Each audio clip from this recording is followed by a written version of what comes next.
Greetings, my magnificent ones. Sue Paulson here, your magnificence mentor. It's time again for Heaven on Earth. This is a little slice of time when you get to consider possibilities, think about the heavenly realm as it applies to right here on Earth. Who knows when we're going to actually go beyond? So let's have fun right here, right now, exploring, well, what is heaven on earth like right here, right now, to you, to me? How is it different? How is it the same? My grandmother, my Grammy Ed, she was my mom's mom, said to me once upon a time, she was, I think, in her early 80s, and she said to me, Sue, I'm so mad at my body. And I said, why, Grammy Ed? And she said, well, she said, it's not doing things the way it used to and the way I want it to. And she said, inside, I feel as if I'm 18, but my body tells me different.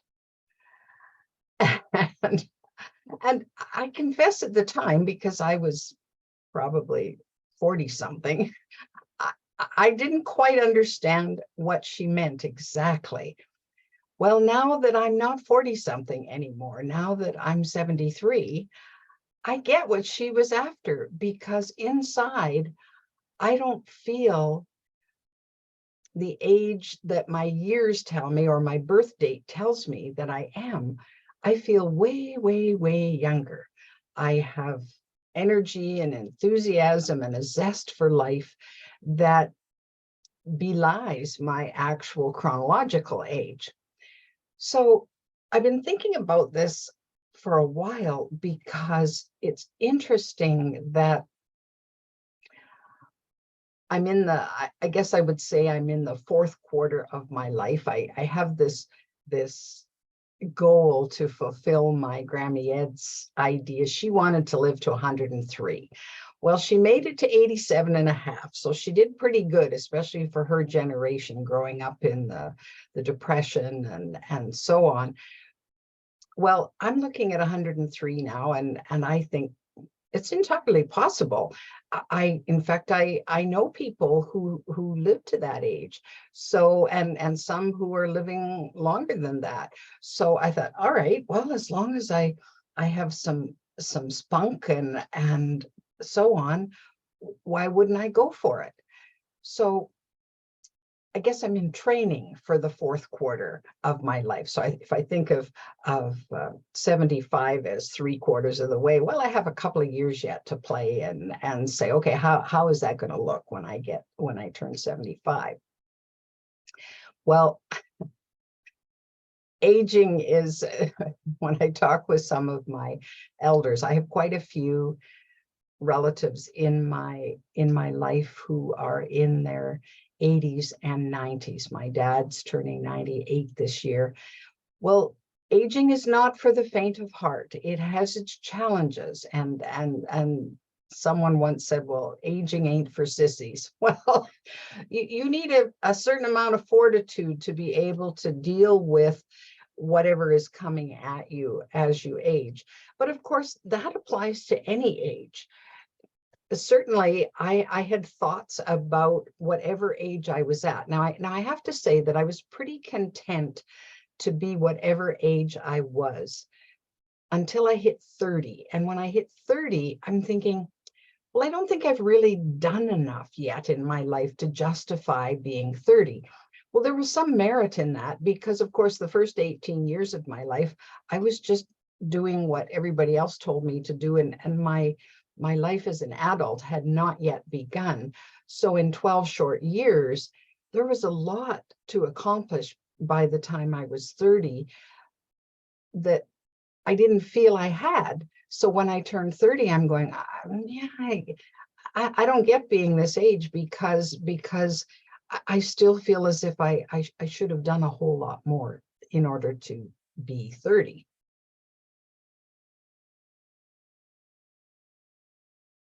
Well, of course, society plays a big role in how we view aging. I think my boomer generation, which I'm part of, is quickly redefining that. A woman said to me the other day in conversation, she said, well, I know I've met lots of people in the States who are in their 70s and 80s. And she said, no, they're still working. And she said it with some dismay. And I'm going, okay. And I think it was with some dismay because it was the realization that financially they needed to work, that they were not in a position to retire. Well, when I was growing up, 65 was the magic age where you didn't have to work anymore. Once you hit 65, you wouldn't have to work anymore. You could just sit in your rocking chair and take life easy and have your grandchildren on your knee, and that was it. That you'd earned your peace and quiet and that kind of a life. Well, that might have been the idea. And of course, for generations gone, if you managed to make it to 65, by the time you got to 65, you were plumb worn out. You didn't want to do any more than just kind of sit there. But then we had better access to better food, and we learned how to take care of ourselves better, and life became easier. It wasn't such a struggle for survival in most instances. So we began to, without even realizing it, I think, redefine what age meant. So when I looked at my grandparents, when they turned 65, they were still working. They weren't going out to jobs, but they had an acreage, and they sold fruit, and my grandpa made wine, and they had a big garden. So every day they're out working. They're not sitting in their rocking chairs just taking it easy.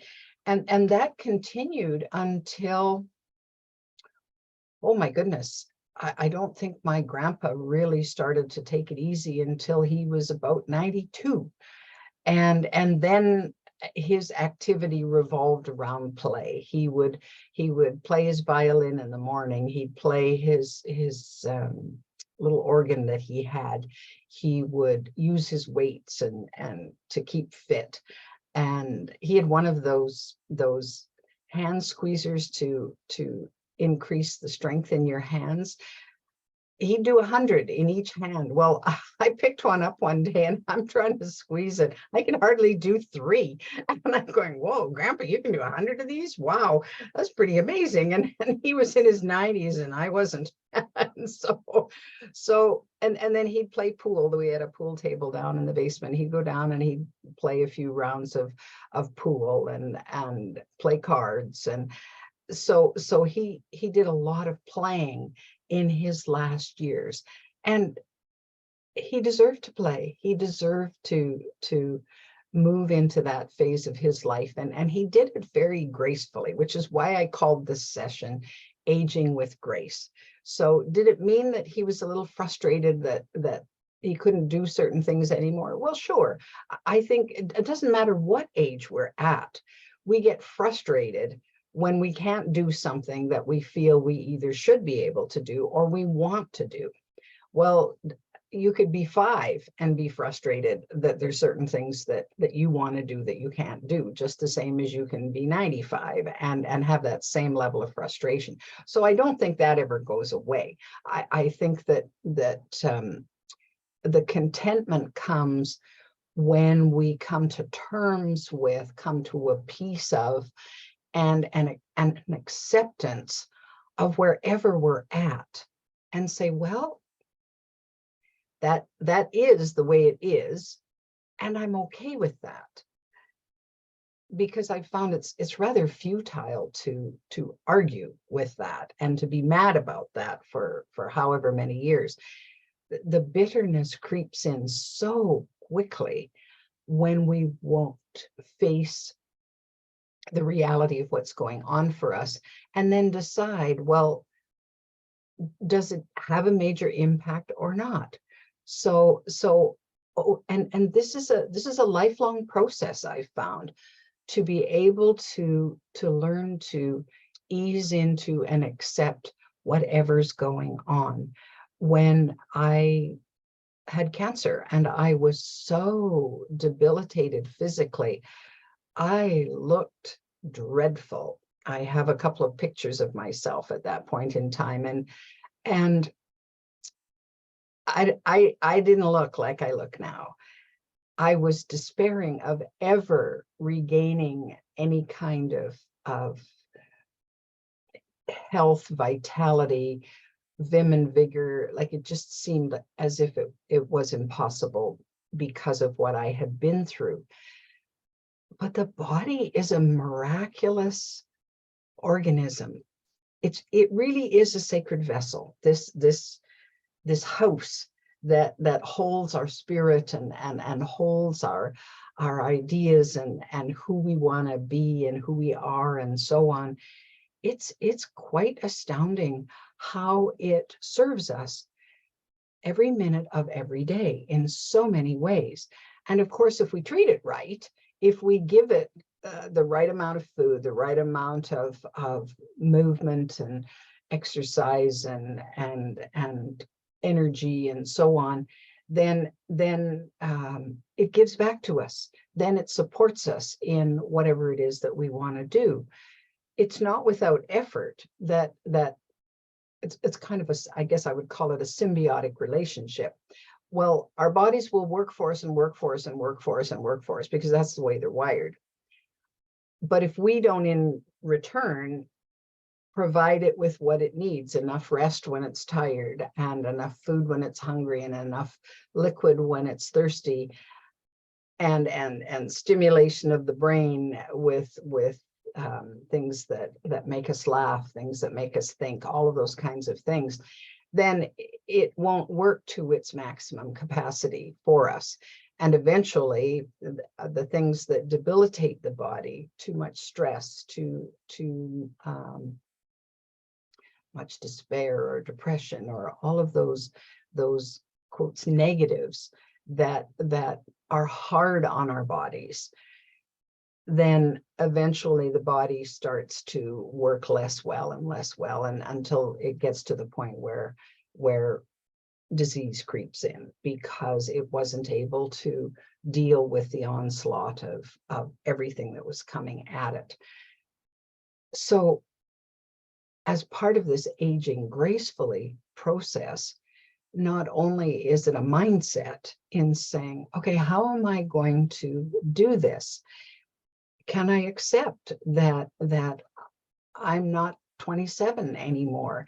So I have lines in my face that indicate that I've lived, and I've lived longer than lots of people on the planet right now. And yet I'm still way younger than lots of other people on the planet. So can I accept that where I'm at is good and in fact quite magnificent? What did I gain versus what have I had to leave behind? I'm beginning to understand that a lot of what I've left behind needed to be left behind. I needed to relinquish or let go of any notions about who I was in order to embrace who I am now. It's a process. It's an ongoing process that will go right until we each take our last breath. That's just how it works for us here on planet Earth. And in the meantime, as we're learning to take in and cherish what we do have in the way of this body that we're, I guess, tenants of, then there's a whole lot of magnificent life to be lived as part of that. Because of course we have skills and talents, and now that I'm in a position where I feel very fortunate because I have a monthly income that means I'm not concerned about keeping a roof over my head or food on the table. I can drive my car, I can pay my bills, all of those kinds of things. So that enables me to have space and time at this age and stage of life to say, well, what now? What do I most want to do now? So one of the things that I've decided I want to do now, in addition to everything else that I'm doing, or as an integral part of my life, is I want to play. So my 4.5-year-old granddaughters help me do that a lot. So when I'm with them, when they're with Nana Sue, I play with them because I play right along with them. I'm not going to sit back and watch them play. I'm going to be involved because it sparks this kid-like energy in me that I know is still there, is still a part of me. And it gives me a great sense of delight to participate in that. So I started, I took a line dancing class recently and got my body moving. I was clumsy. It was awkward. I suffered all the pangs of learning something new and stumbling around and getting frustrated and distracted and having trouble focusing and wanting my brain to work along with my body, along with the music, which for the most part it didn't initially. And then by the end of the 6 sessions, feeling, okay, I have a little bit of competence now, that I won't make a total fool of myself on the dance floor if I participate in a line dance now, which I never would before because I just felt so inept that I wasn't even going to try it. But now I kind of get it, and I think I can do it. Will I do it perfectly? Unlikely. But I still can have a great deal of fun doing it.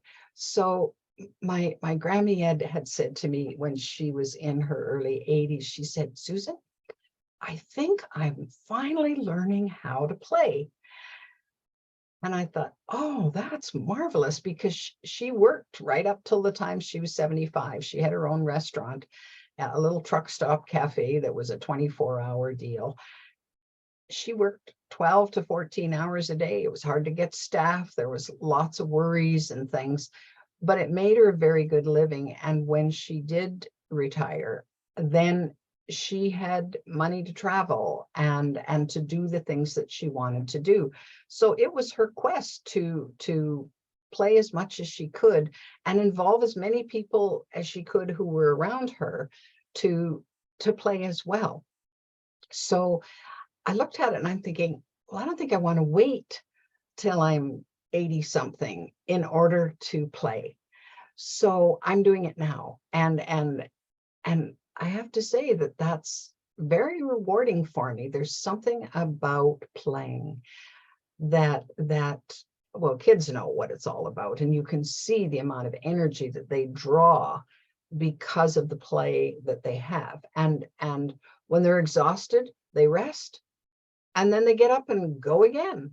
Well, I'm doing what I want to do to model myself in that vein, because that play-like quality triggers creativity in us. It sparks ideas. It enables us to do more than we thought we would. So I've started pursuing areas of interest where I felt I've had a little talent. So I'm pushing that to see, okay, how much more could I do if I learned more about that talent? So I picked up my paintbrush in the last while, and I've been painting. I've been taking some drawing classes and taking some painting classes, getting a great deal of satisfaction out of it. Now, am I a proficient artist at the point? Well, when I walk around the room of the class and I look at what other people are doing with their art, I'm going, whoa, I have a long way to go to get that good because there's pieces that are just stunning to me, and the talent just is so impressive. Well, what's even more impressive is most of these art students are not 40. They're in their 60s, 70s, and beyond.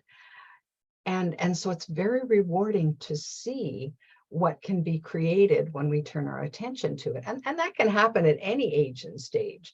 So often we'll discover some of these talents when we're much younger. My youngest brother had discovered a talent for drawing. He was about 22, I think, and I'm not sure he had ever picked up a pencil and paper and applied, tried to draw something. I don't remember that as ever being of interest to him when he was younger. He was really into sports and very active, but for some reason this captured his attention. Well, he drew lots and he had talent. When I looked at what he produced, I was so impressed. I thought, oh wow, who knew that this talent was there in him? So we discover these things as we go, and some of it comes from our preferences, some of it comes from what we enjoy most. And so then we pursue it, we try it on, we practice it, maybe we take classes to help us do that, and then discover that, oh yeah, okay, we have an affinity for that, we have some talent in that arena. Well, it doesn't matter to me whether or not I ever become, quotes, world class in that arena.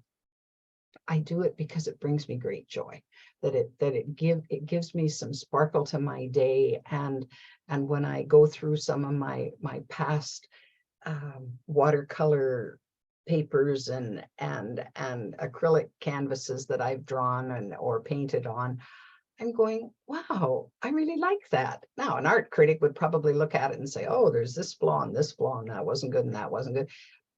It doesn't matter to me. I did it. I enjoyed doing it. It gave me a great deal of satisfaction and pleasure. I loved what I learned from it. And then the next one, I could do a little bit better and do a little bit better. But it's the doing of it that's important to me. And of course, that comes with sort of the wisdom of the ages. I think we get so impatient when we're younger, because we want the result. Oh, I have to have this kind of a result and I have to have it right now. Well, I'm not the most patient person in the world. And I understand that one of my lessons in this lifetime has been to learn patience. Well, I find there's some things I have no patience for anymore as I'm older, but there's also some other things that I have infinite patience for, because I've realized that life is a journey and life is a process. It does take as long as it takes for certain things to come into fruition and certain things to materialize. And I'm okay with that, because I'm more interested in the journey now rather than the destination. I mean, I already know what my final destination is. Well, okay, well, that's a given. What about the journey in between? Am I pulling all of the magnificence out that I possibly can? Am I enjoying who I am at each age and stage of my life, whether I'm 10 or 100? What is that all about? What's my life filled with? Is it filled with rewarding relationships and memories that bring a smile to my face as soon as I recall them? What's that all about for me? And I think we can teach that to those who are coming up behind us, that we can model that for them and say, okay, this is, yes, there's an opportunity to accept these various stages of life, and an opportunity to come to terms with what that is like for you, and then move forward from there, because we're more than the wrinkles in our skin or the slowness of our steps. We're more than the the conditions that come upon our bodies as we age. We're more than any of that. And in fact, inside, we are who we've always been. We're just a richer version of that at an older stage of life than we were at a younger stage of life. So there's that growth that's gone within, and it expands as we focus on that and as we allow that to. So that's my little chat about aging today. have a little think about this. I think it's good to surround yourself with people of all ages, from the little infants and toddlers right through to the aging population, the octogenarians and so on, because the slice of life that each of us takes is pretty interesting. And if you sit and listen to the stories that they have to share, it's quite fascinating to hear how people's lives are turning out, and as they near the end of their life, how their lives did turn out for them. You know, you can embrace your own magnificence regardless of what age you are. I encourage you to do that because you are magnificent. In the meantime, if you'd like more Heaven on Earth, this is number 8 in the series. So there's more on the YouTube channel if you haven't seen the others. Tea with Sue is another playlist that I have on there. I think there's 104 videos you're welcome to engage in if you need some uplifting, inspirational ideas about proceeding through life. My thoughts that may resonate with you.